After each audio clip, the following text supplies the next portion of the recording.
Welcome to the first episode of Tap Chats. In this discussion, Rohan, Lucas, Sanjith, and Abhika analyze the current state of artificial intelligence governance and regulation. The conversation evaluates prevailing narratives surrounding AI development, contrasting concerns about existential risk with optimistic views on constitutional AI and the integration of ethical frameworks. Before we begin, a brief note about the Agora Project, the organization that this channel is a project of. This initiative gathers data on youth perspectives regarding a wide range of ethical issues. Visit agora-project.io to learn more. Yes, I Alright. think we can start with some introductions so we can go around. My name's Abhika Singh, and I'm gonna be a rising junior. I'm in Wisconsin, so I go to Brookfield East High School. I don't know, my experience, I guess, with like stuff of this sort is mainly debate. And yeah. Yeah, I'm Rohan. I'm a rising senior. I'm from the Harker School in San Jose, California. Sanjith, you want to go next? I'm Sanjith. I'm also a rising senior at the Harker School. And Lucas? I'm Lucas, and I'm also a rising senior at the Harker School. Pretty excited for this podcast. Absolutely. All right. So, obviously, like our main topic was to be about like AI governance and regulation, but I think a good place to start is about talking about our thoughts on like AI in general and the current development of how it is going. So, a lot of media seems to look at like the AI doom spiral and how it's going to like recursive self-improvement, etc. So I just wanted to go around and talk about like our general thoughts on what AI development looks like, and then also how we think it'll play out in the future. Okay, I feel like for me, I think I honestly am not sure if we achieve singularity, but I feel like a lot of the AI research currently is being automated. It's mainly just like you input prompt or you edit like the constitutional document for a certain AI, and then you just expect it to like kind of self-reinforce or self-replicate. So I feel like that's like my that's like is for context what my sort of thing about AI development is, or like my sort of concept about it. And I feel like a lot of the doom spiral thing, I'm really not sure, because like I feel like it's been like pretty like been a pretty big thing. I feel like a lot of people, but I feel like, or I guess, I feel like because of debate, I like kind of we interact with like those sort of AI doomsayer sort of ish things a lot more. But like in real life, when I see people talking about maybe the downsides of AI, it is more about it is more about against like corporations or like water usage, etc. It's more like life related problems than like maybe a potential AI takeover or misalignment. So I'm not sure what the literature points to, but in my opinion, I think I'm pretty optimistic about um alignment in for AI. I think it'll probably transform society in a way, and society definitely needs to adapt, but in the end I don't think it has like that big of a threat to like maybe potentially wipe out humanity, etc.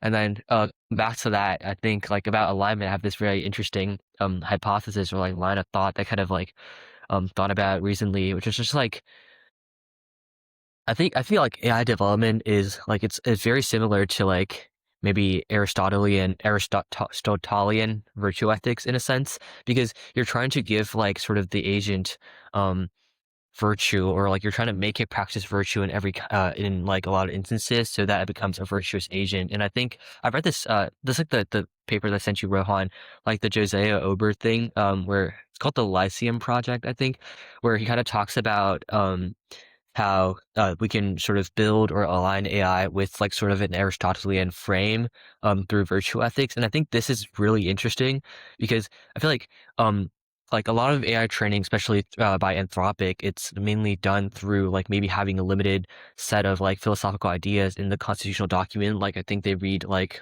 John Locke, Mill, Kant, and etc. And I think those philosophical principles, they kind of bound the AI's development. So I feel like um, that's like one reason I'm pretty optimistic about alignment, and my view of AI ethics in general is just like it probably is going to positively self-reinforce considering the stuff we input it, but that's just me. Like, okay, I just want to like obviously you two should also give your thoughts, but we'll obviously talk about this topic of like constitutional AI more explicitly, but I think there's a lot more to say about whether there's more harm that's being done even through this introduction of like Locke or whatever other philosophical ideas. I think there should be more skepticism, but obviously we'll get into that in a little bit. So Sanjith, or Or yeah, I can go next. I think I largely agree with Lucas in that I'm generally optimistic about what AI will do for society.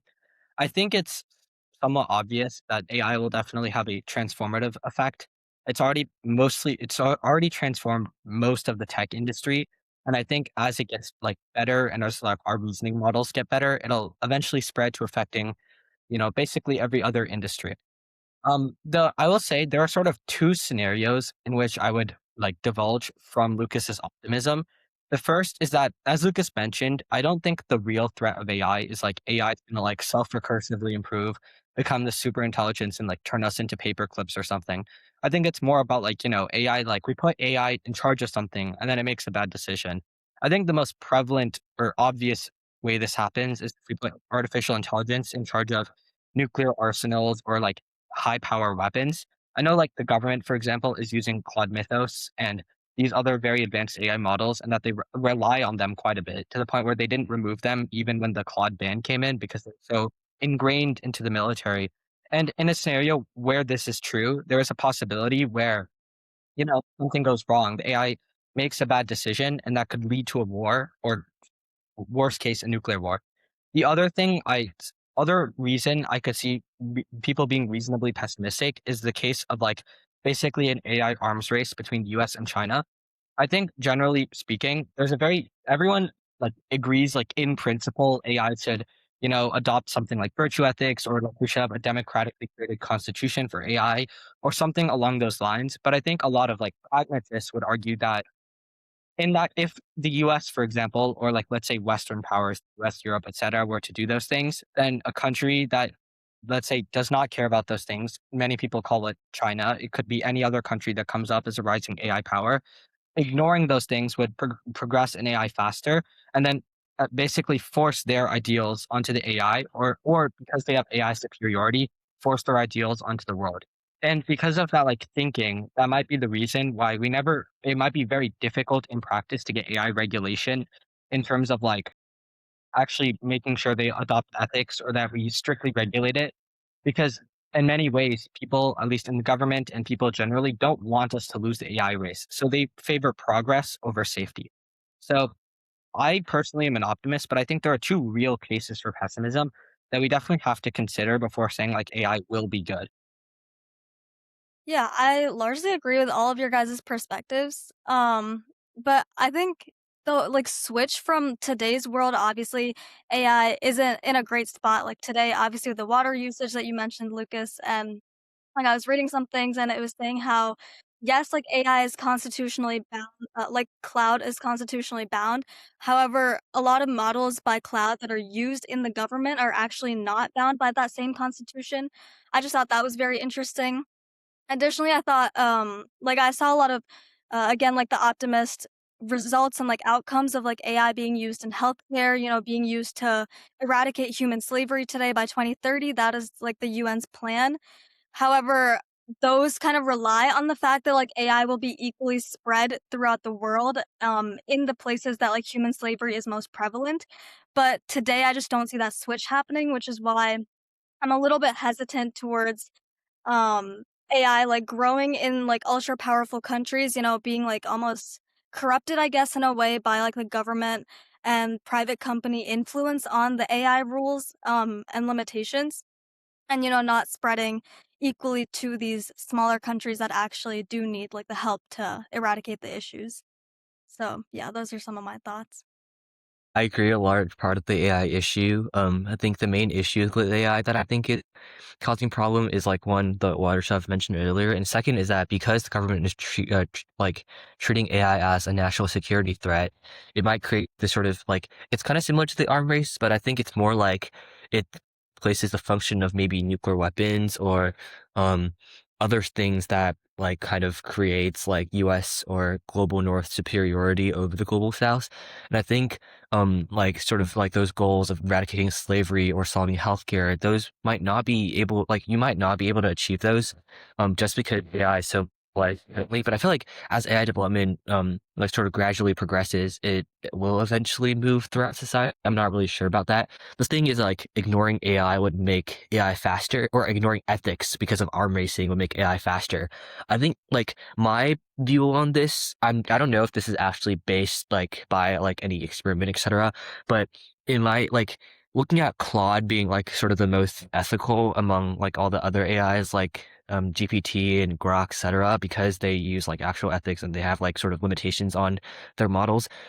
Claude is also the best model currently, as well, like on across all the benchmarks. So that's like something that I noticed. Like maybe AI are developing fast and they are good at what they're doing, like maybe their like computational power or like performance on benchmark because they are trained on the good ethical data. Because maybe in like sort of a pragmatist or like maybe in an ethical realist lens, like the ethics we have right now are the result of evolved like ethics from the past, like Aristotle, Plato, etc.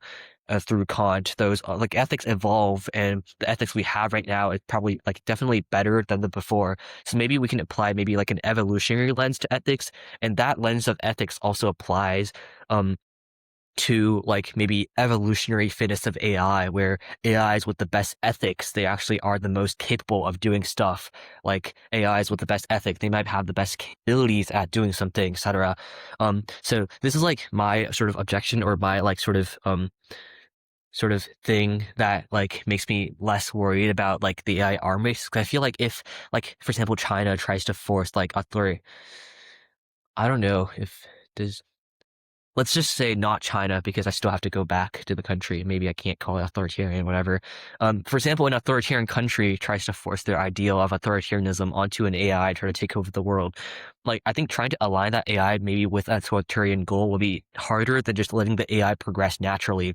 And if we agree that ethics progress naturally to evolve to something, then leaving it natural with like current ethics might be the easiest way because it doesn't require any other input to ethics. I don't know if this makes sense. Like, for example, like here's like an AI, you try to, and then you input the current ethics. Like the premise is that the current ethics are the best because they're evolutionarily fit ethics.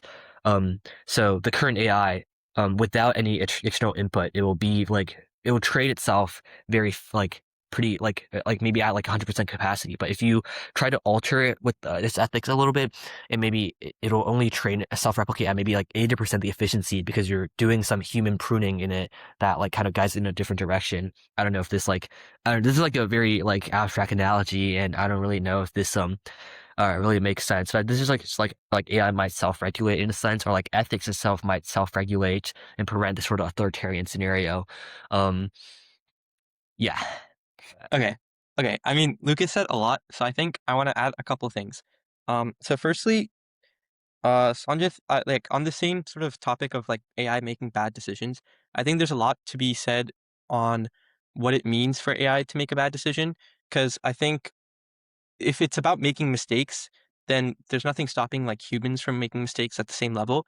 And at the same time, then that begs like raises the question of whether AI is like smarter than humans, which I would argue is like generally true. So then the only way AI can end up really making worse decisions than humans is if it has like some sort of bad like intention. But then again, that sort of raises the question of what it means for an AI to have an intention. And if it's like properly fine-tuned on some sort of like rules or like guidelines, then is that like sufficient is sort of the next question. So the concept of AI making bad decisions seems to rest entirely upon like how we end up training it and like what like the data set or whatever sort of environment that the AI was like built upon. The second thing you mentioned about like the singularity and all that, like I think it's definitely true that there's an AI hype that I don't necessarily buy into, and it's like seems to be cultivated entirely by like Anthropic or like OpenAI or whatever regarding a lot of like the media and stuff. But I think at the same time, there's a lot to be said about how AI can surpass like human regulation. Like for example, I think like Claude's development, I think something like is done 80% by Claude or something like that. So even if you just follow the trend from like the last 10 years, it does seem like recursive self-improvement seems to be like on the horizon. And while it's certainly true, whether that may not have like any concrete impact, it may have like more symbolic or ideological impacts regarding like how technology evolves and how we like perceive like technology and also each other. So I think there's like something to be said about that, and we can't like entirely dismiss it. Okay, now on the thing Lucas said about AI, like I think what he was trying to say, which was something along the lines about like the evolution of AI mirrors our own evolution of ethics, if I'm right, something along those lines. And for me, that raises the question of whether like that our evolution of ethics is like good. Like, is that necessarily true? And like Lucas, do you think you have a reason why that may be true, or like what was your thought process there? I feel like just taking like the construct or like this is like kind of like actually I'll just like avoid using any debate sort of stuff. Um But like, I feel like because humanity is surviving and the ethics that we use are like developed in like alongside our evolution. Like I feel like because ethics and what guides our action itself is like a trait intrinsic to maybe a human or an animal, right? Like maybe in like polar bear ethics, they will try to attack the cubs. Or like I don't know if this like the one article that I remember. So like maybe in human ethics, the best and most evolutionarily desirable thing to do is follow like the most popular ethics of the current world, which perhaps maybe like Kant, deontology or Uto, etc., or just like any other social convention. Like you wouldn't do something that is considered morally. You're less inclined to do something that is considered morally repugnant or morally reprehensible by the society, because it is how you like it is the best way for you to survive. So I think maybe in a sense ethics also evolve similar to biological traits, and like this is like like the position of ethical like realism. So maybe like what I'm saying is that the ethics we currently have are not necessarily good, but they're evolutionarily good. And because as humans we think the current ethics that we have are like good, right? Because like they're ethics, like they're supposed to be good. And if we put those into AI, then it seems like then maybe AI with those good ethics that are proven to be more evolutionary advantageous than maybe an ancient ethics that hasn't gone through this like several stages of evolution, then maybe the current good ethic is the most evolutionary fit for an AI development as compared to maybe an AI model trained based on like maybe like prehistoric ethics, if that exists. So that is just like, I guess, what I'm trying to say. Okay, so yeah, I'm kind of like again going back to what Sanjit said and what you, Rohan, said about the whole bad decisions thing. And I guess like a question that arose in my mind was like the rules that are being like put into this AI to like constrain it and align it. Um, like those are based on who is putting those rules in, you know? So like ultimately, if a country that like let's say opposes the United States is like building an AI and like puts rules in morally, like it would I'm gonna use an example here, like Afghanistan, let's say, is like putting like making an AI model, and morally, you know, they saw like the U.S. morally wronged them, so like in their minds, like morally, it's right for them to sort of like oppose U.S. interaction or like oppose U.S. influence, you know.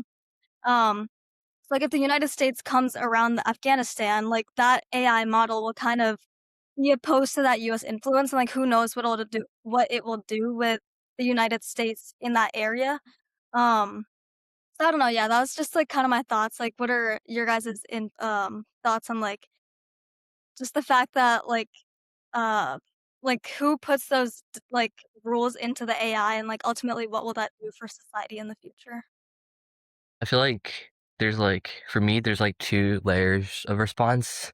First is that like, if we presume the existence of like maybe like the truth or like ethical truth that like, so like, just going back to like evolution example, I think ethics like constantly evolve, and at the end goal of that ethical evolution would be this sort of truth of ethics. I think if that's the case, and if AI can self-replicate and self-reinforce ethics, no matter what you put in, because AI wants to be the most advanced model, maybe they align themselves with the sort of truth of ethics.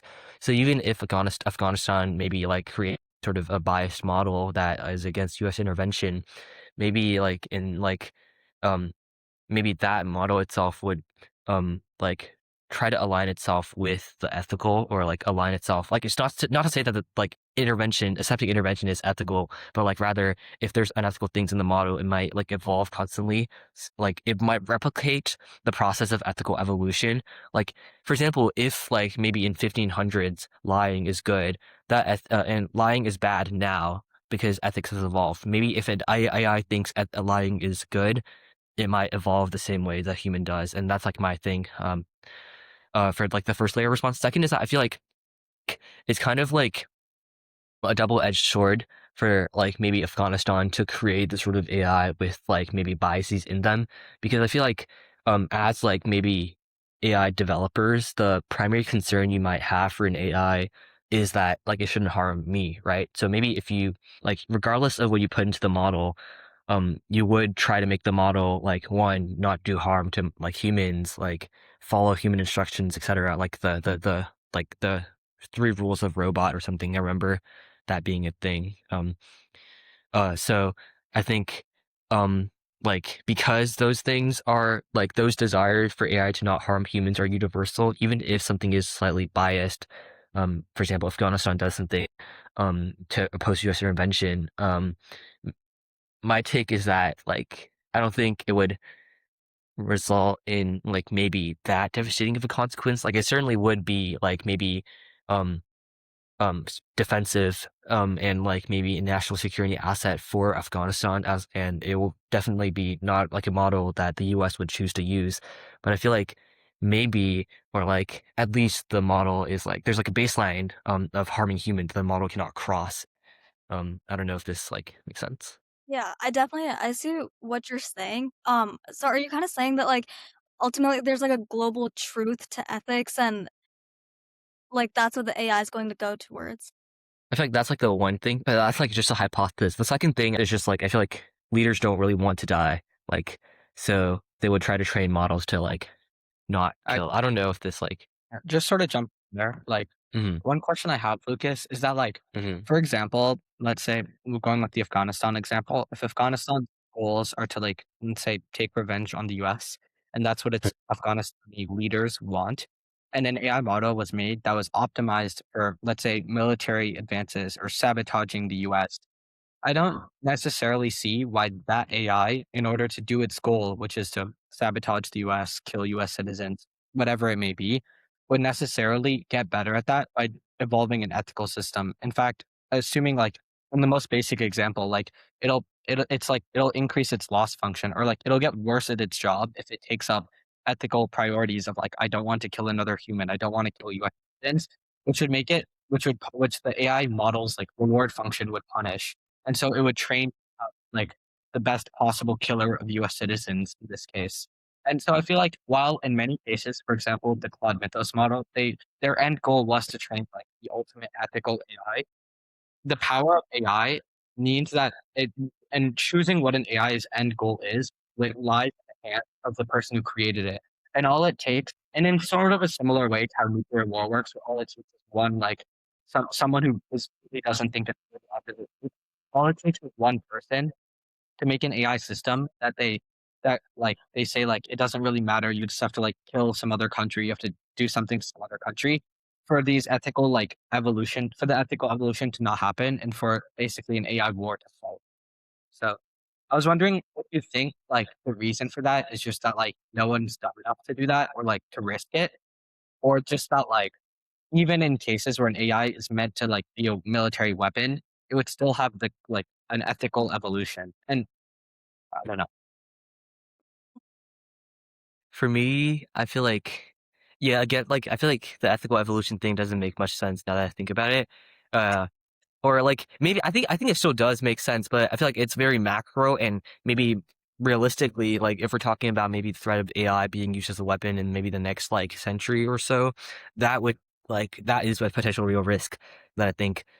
And also going back to like stuff about Claude Mythos, I think like the reason it got shut down is because it's like very like you can, regardless of its ethical training, you can still use it to like, I think, cyber sabotage or something, right?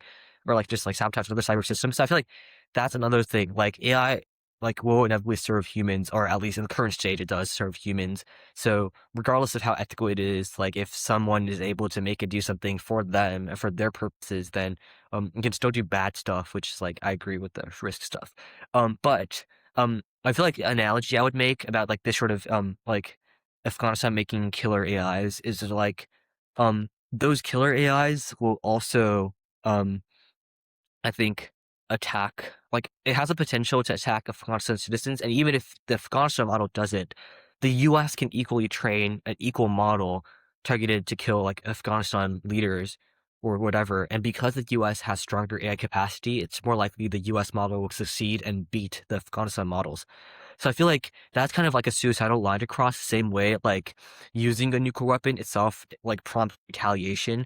Like if you make the AI, if you make AI across like in like for cyber attacks, they call this the cyber Rubicon, where like I think the Stuxnet attack that U.S. and Israel prompted in Iran in 2012, like they made cyber systems attack real life targets. So maybe if you make AI systems cross like the AI Rubicon to attack humans, then the world would also try to like create their AI weapons that targets humans, right? And I think so. Like it's kind of like it's, but it, like so, like it. I think deterrence might will still hold for this, but in my opinion, it's not like nuclear weapons where the actual use of the nuclear weapon is what prompts this sort of retaliation. Instead, it is the development of AI that crosses the line of killing humans itself would prompt like maybe other retaliation, etc. Which is the reason I feel like maybe the global arms race itself um is, or like it might not be that bad in the sense that like I feel like humans will like this is the other thing that like I try to, or like kind of related to the ethics stuff that I talked about. Like if it were to be true that for AI to get closer to out of human control, it develops faster. Like I don't know, like think like if it were to be the case that if there's minimal control, the AI would develop faster, like maybe 10 times than like some human control, then maybe the arm race will happen in a sense that is like less regulation on both sides. The same in a similar way, like how like leaders are more inclined to launch nuclear weapons now than like maybe 70 years ago, because like that's how like deterrence like it requires you to race down. But I feel like that might not be the case because of like the ethics stuff I said earlier, and also because of the prevalent amount of regulations and also like training that AI companies in the US and China does to their models. Like it still requires a lot of human intervention and human regulation. So maybe in a sense, like the more human regulation there is, the better the AI model trains itself. And if this is like if the correlation is like this instead of the inverse, then I think the AI arm race might actually be beneficial because it just like forces both sides to align their model to the best. I don't know if this makes sense. I feel like this, or it's just entirely hypothesis that I thought about, but yeah.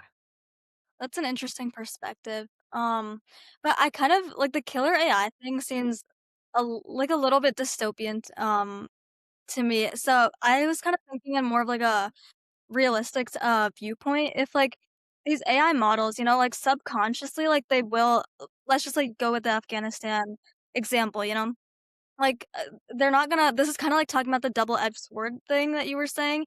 Obviously like these creators of AI, they're like very educated in like they have expertise in AI. So obviously they won't create like a model saying like, like go kill like billions of people in the world, because like these AI models do have to have like an ethical code in some way or form.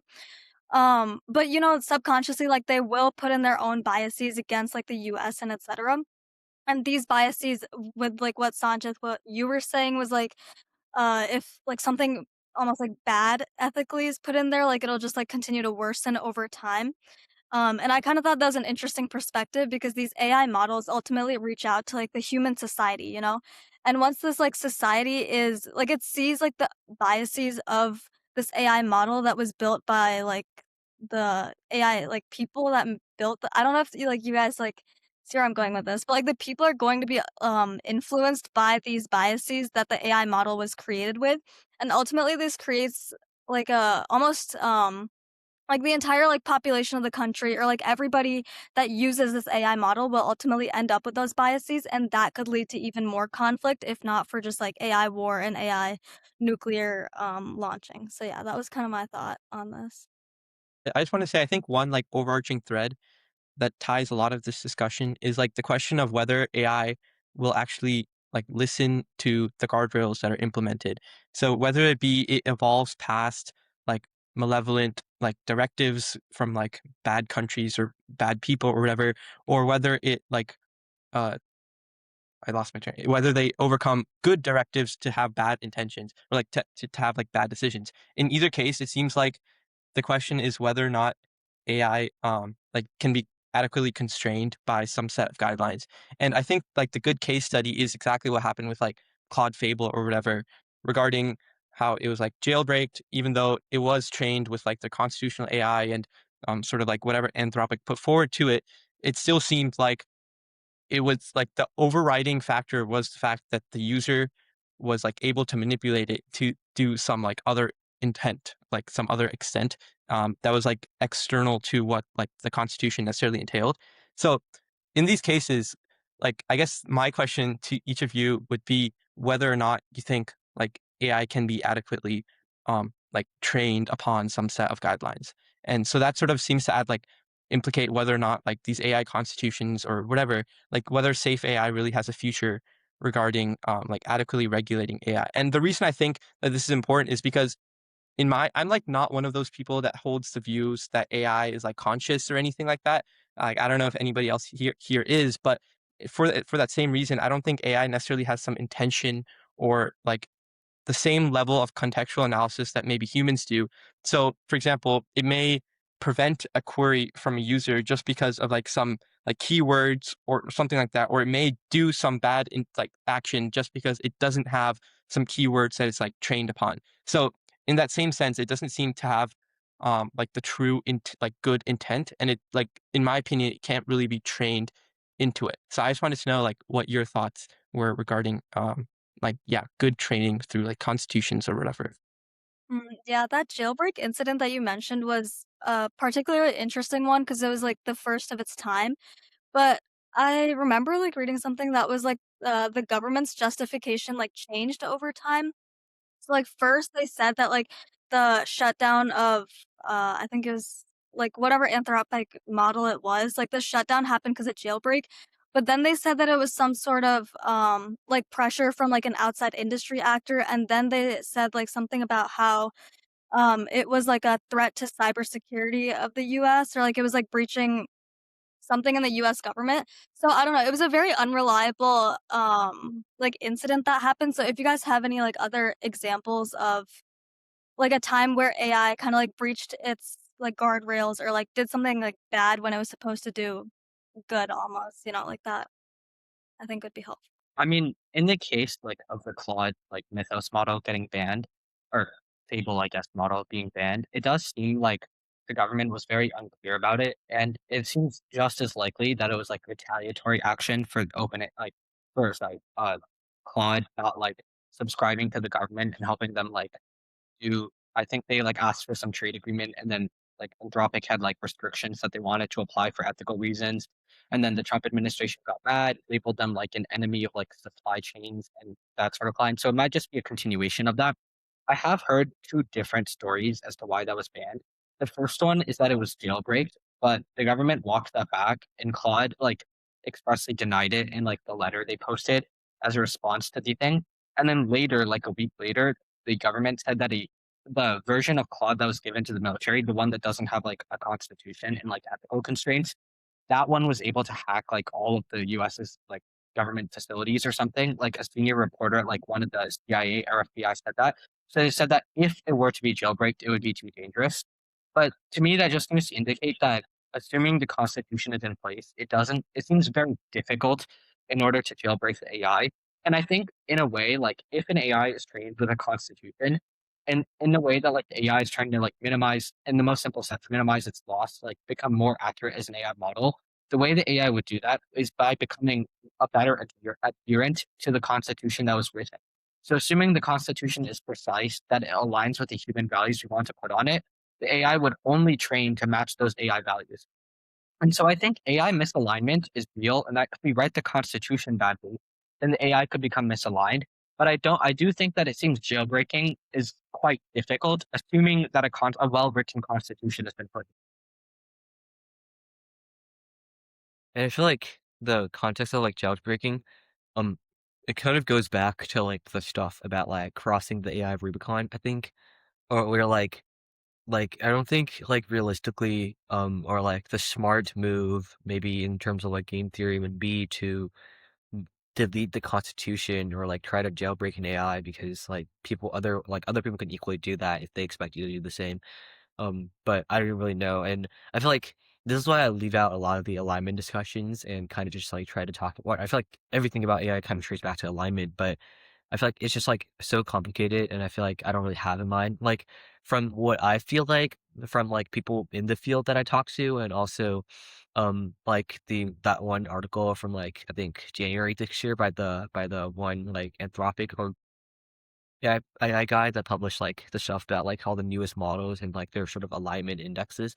I feel like that seems to I feel like I'm, like, slightly optimistic or, like, a little bit optimistic about alignment of, like, maybe AI with human interest. But I feel like the other part of alignment problem that is, like, less discussed is, like, what this human interest that we want AI to align to truly means. Like, if it's the government, like, maybe the interest of the government where like they want Claw to give them the model that is jailbreak so they can use it for like offensive military operations, etc., then maybe alignment to that might actually cause some like sort of problems, etc., which is something that I think is just like it's like I don't really have an opinion on this. It's like it's just an observation kind of. And then going back to that stuff about like biases, I feel like this is like a really interesting sort of objection. But I feel like there's like, my thing on this is, like, I feel like it's definitely, like, it definitely is, like, something that, is a problem, but I feel like it's not that much unique from, like, maybe internet or, like, sort of user specialized feeds, etcetera, which are, like, sort of already driving this sort of echo chamber of biases. And like if a sort of certain country's government does not want their citizens to see certain types of content, then that bias will inherently be built. Like for me, I had like very different values and very different views of the world before I moved to the US, and then right now a few, but like that I feel like that like but I feel like I know the power of propaganda. But on the other hand, I feel like with AI it might be even easier to break that, because with AI you're not talking to content that is tailored to your feed. For example, like I remember there was like a lot of articles and like reels about how like MAGA Republicans or like use Grok, and then Grok gives them like data or answers that they don't really want to see, or like when someone tries to make Grok generate like meme photos or like bad photos of Elon Musk, and Grok was able to do that. So I feel like even if there's a bias maybe towards Musk or towards his political leanings, the AI and the data or like the facts it outputs are like constrained by what constitutes as facts, or like so the biases can't really overcode it, like unless you explicitly ban a generating maybe an image of Musk, which I don't think Musk did. But like I feel like even in the case of that, like AI actually kind of like moves to solve those biases, because AI is not like tailored personal misinformation. It is instead like maybe like a search engine that gives you like intelligently the right answer, instead of like maybe like I remember, I don't know, this is another thing that I read, which is like when like conspiracy people, believers, they search up something, they usually like they search up the thing that they believe in instead of like the topic in general. For example, instead of searching up what shape is Earth, they would search up proof of flat Earth theory. And so the first result they get is immediately the thing that verifies theirs, instead of um the holistic view of the topic. And I feel like AI prevents that kind of, because instead of like having that sort of thing view that tailors to you, it instead gives you a more holistic sort of information on both sides of the issue, which prevents a lot of those maybe self-reinforcing biases, etc. Um, but yeah, um, if this is like another separate thing, but I feel like we talked a lot about like AI alignment and like its impact on maybe military or like nation scale. I feel like another interesting thing that I've like been thinking of is like how would AI like alter or like sort of reframe society, in particular the way we work, the way we relate to others, and also how humanities or like maybe sociology and all those other sort of studies on society would evolve. And I think my sort of initial hypothesis is that like so, like as for context, I think people sometimes like analogize AI to like maybe the internet, the .com revolution, or like the .com bubble. But I feel like the more precise analogy might be to the industrial revolution, like the development or innovation of machines replaced offered or at least offered a replacement for physical power. And I think AI is offering a replacement for cognitive power. So I think the impact would be very large in terms of the industrial revolution. But yeah, so this is my hypothesis, but or like this like sort of my claim towards the hypothesis, but I still am thinking, or like I just want to know sort of your takes on how AI would sort of alter society bit like in like sort of diverse ways, like knowledge production, how we work, labor, etc. Yeah. Yeah, I actually completely agree with like what you said regarding. So I think how a lot of technology works is like on the like maybe I'm just stating the obvious here, but it's like operates on the level of skills where humans in a vacuum have like a certain like set of tasks and duties that require like in a very sort of like abstract way, some like amount of skills, like some like finite number of skills that are required, whether that be physical or like emotional or like whatever. And in the same way that you mentioned that like the Industrial Revolution, if you have like if you use like steam engines instead of like I don't know bikes or whatever, I don't know what they use, but the point is that you stop like you start having you don't rely on those skills anymore.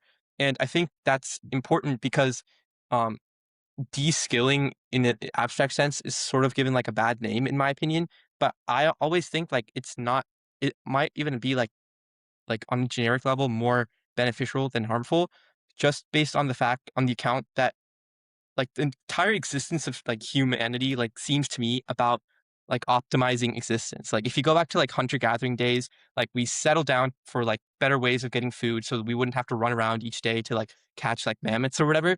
So in the same way that we're constantly optimizing like our way of life, like it doesn't seem like de-skilling like in the most generic sense. Like obviously certain instances will be bad, but it does seem like that even on face is just beneficial because it opens up time and resources and energy to be devoted to things that we consider like more productive. And again, like this concept of more like productivity is also like sort of vague and needs to be like teased out more. But if we just leave it at that, that in of itself seems like to give me reassurance that we are not necessarily going to like lose humanity or whatever humanity means, or like lose civilization or anything like that. So the one like particularly worrying thing that I can see is that, like you said, maybe we lost certain physical capacities because of the rise of like machines, and maybe now we're going to lose like certain cognitive capacities because of the rise of AI.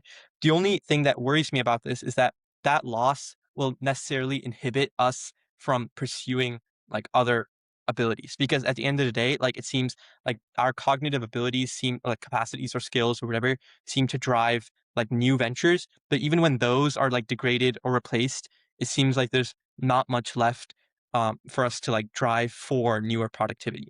So that seems like the only case. But even then, like for example, that like capacity in of itself, that skill in of itself of like finding new adventures or like new ventures can be like replaced by AI, for example. Like that is also a certain like path to go down. But I think the only sort of doomsday scenario is where AI takes over the critical cognitive abilities such that we have nowhere else to like progress, I guess. And I honestly just don't think that's necessarily true or like on the horizon anytime soon.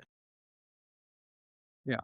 One thing I'll sort of add is that I generally agree with the premise that like de-skilling and like sort of the abstract is good, that it basically only opens up more things that humans could do because now it requires less effort in order to obtain the same things. It requires less knowledge, less skills. And in the same way the internet democratized knowledge, AI democratizes skills and abilities. The one thing I will say, and that is sort of obvious, is that when you take away the need for skills, it seems that you would take away the need for jobs in a lot of cases. And this sort of goes back to sort of a pragmatist concern, a practical concern, which is like basically in the past, like let's say pre-industrial revolution, almost all jobs were physical. Like, you farm or you hunt, and that's what you do. Then the industrial revolution comes around, and largely like 98% of people now do not work in physical jobs.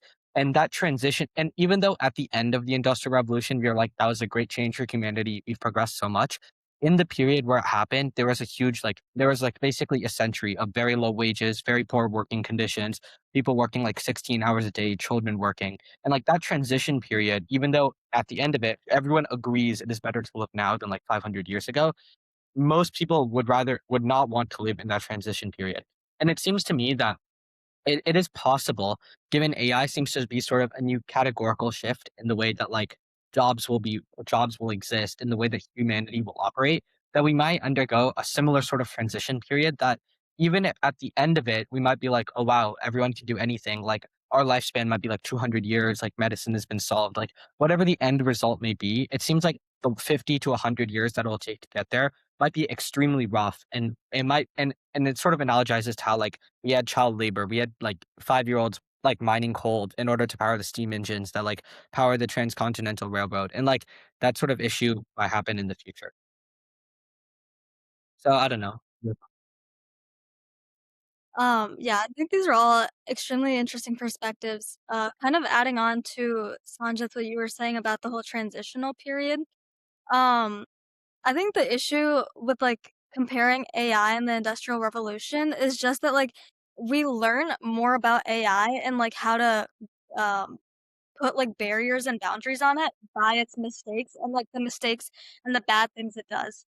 So I think but like the one issue with comparing AI and Industrial Revolution is that those AI mistakes may be much more catastrophic than let's say like I don't know, like a 10, 12-hour like working day, like those don't like I think AI catastrophes will like kill people more than like the 10, 12-hour working day or like there's like the Triangle Shirtwaist Fire, which was like a horrible thing that happened and we learned about like safety regulations along with the Industrial Revolution, but like I think AI catastrophes will be a lot more significant. I also kind of adding on however, like with the Industrial Revolution comparison, I do like the fact that you mentioned like it took away like physical labor and like AI revolution's kind of taking cognitive like thinking.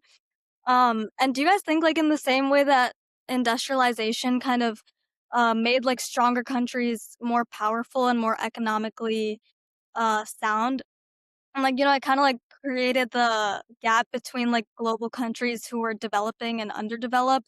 Do you think it'll kind of like increase that gap between those countries? Because obviously these countries don't have access to the same materials as like global superpowers today to create beneficial sorts of AI. For me, I feel like there's like several wait, sorry, what was the other one? Oh, okay. First, starting on the like stuff about AI increasing or changing power dynamics. Um, I think, um, I think AI might actually be like less, like it creates less of a power change than like maybe the Industrial Revolution. Particularly because it does not require that much like physical resources that is actually disparate between countries. Like I think what the resource that AI requires the most is like intelligence of people. But in a case where like there's like mobility across the world and a lot of intellectual thinkers across like in every country, I think the chance for development for most countries are actually equal or like more equal than the Industrial Revolution because like knowledge is so interconnected now. Although I feel like this is also another reason why the U.S., which is like basically a global hub for global talent, and China, which is like or China and India, which has such a big population basis that they can just like produce a ton of intelligent people.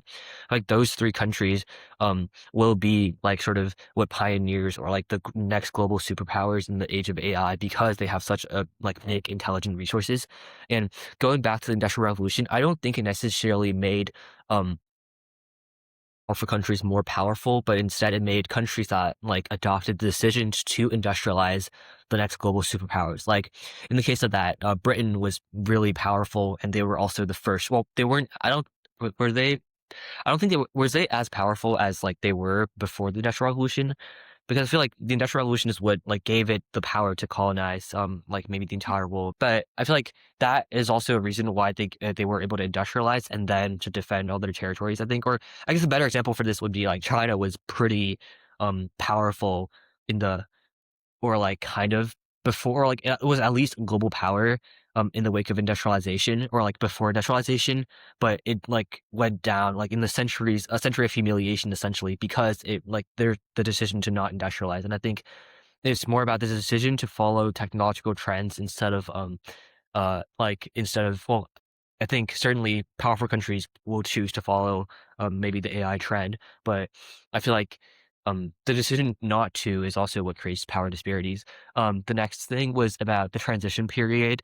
I agree. I think largely about how like the transition period or like I think all transition periods in history, whether it's like the change of maybe a regime or like a dynasty, etc., creates sort of just like turmoil and like death. But I feel like, and I feel like that is going to be this case for AI. But I feel like maybe like it can I like the transition that that AI revolution brings. I think it can either be better than the Industrial Revolution or worse. Like worse is like what I think Abhika and Sanjith kind of proposed. But I feel like for me, it might be better just because we have one a more like this is going back to like the sort of evolutionary ethics question. One, we have like sort of more coherent systems of sort of moral guidelines. Like we don't like child labor.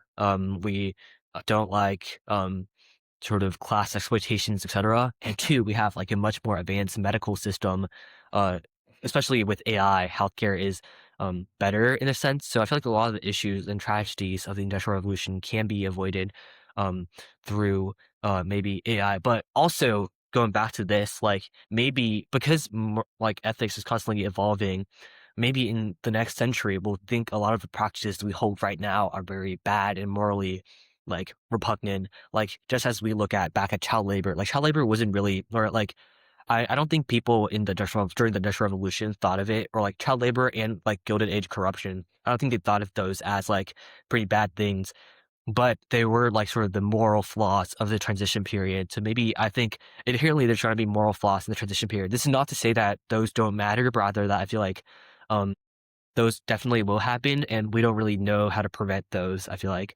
So yeah. And what's the last thing?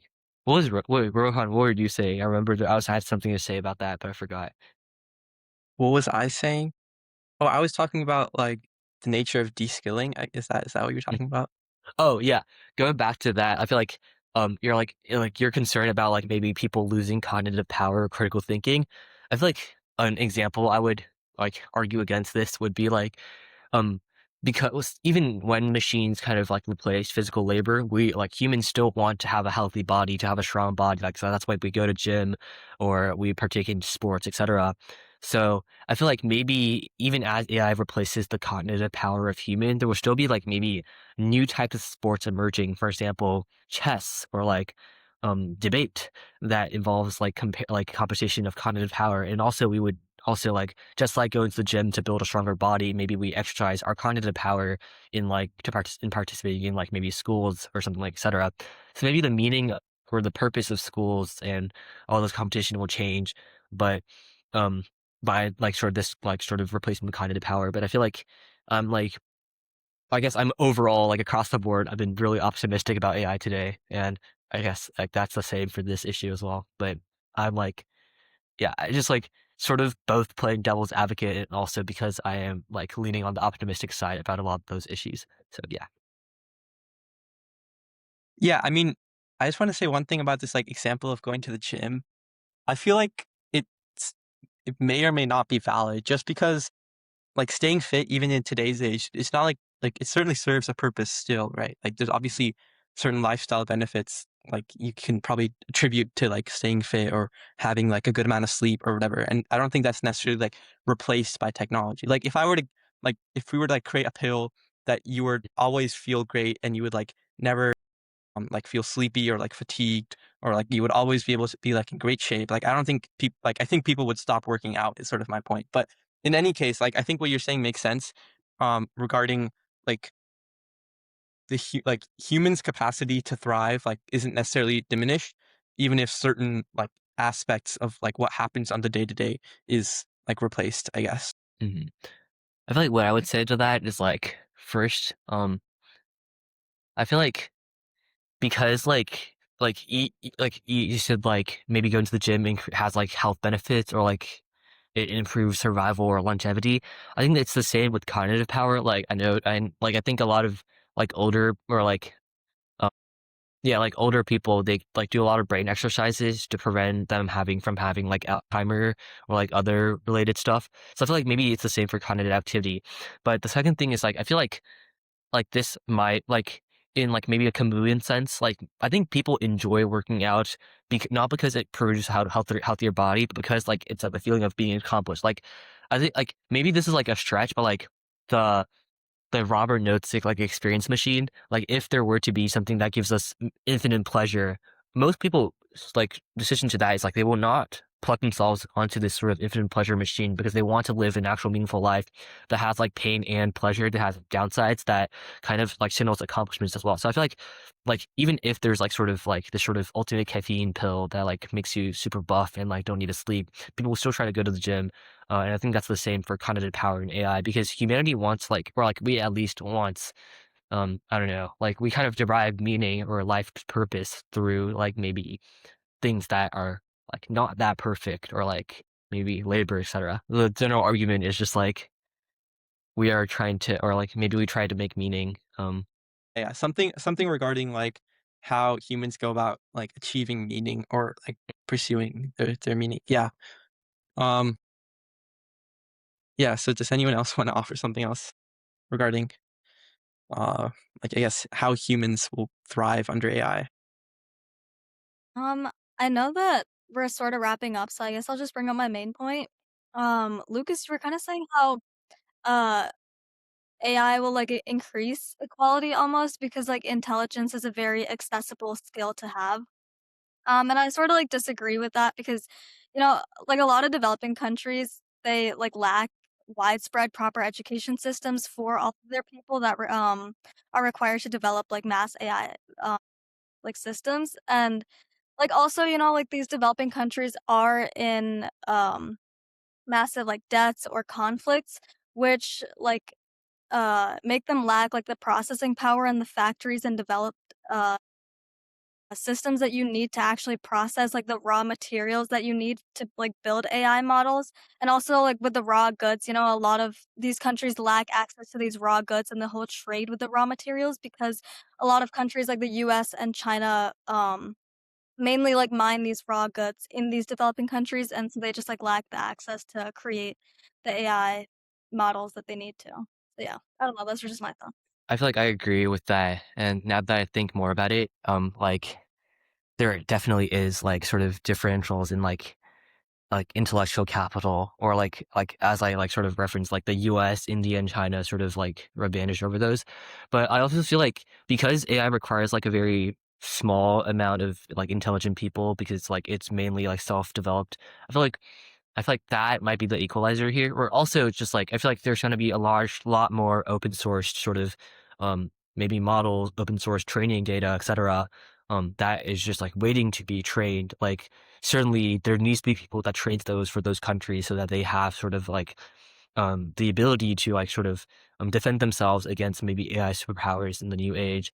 And I feel like there's definitely going to be people that are like maybe AI Marxists that will try to like equalize sort of the world with their intellectual capital. But this is just like a hypothesis that I'm sort of But I feel like that the concern is totally valid. Yeah, I think the barrier to entry of like creating powerful AI models is just so much lower nowadays compared to like previous technologies that like obviously structural disparities will always pervade like any development, but um I guess what I'm trying to say is it exists on a gradient, and I think on in this instance, it's like probably on the lower end, at least in my view. Okay, yeah, I actually never thought about that, so yeah, that's a very interesting viewpoint. Yeah. All right. So if anyone has any concluding thoughts, otherwise we can end it here. Okay. Yep.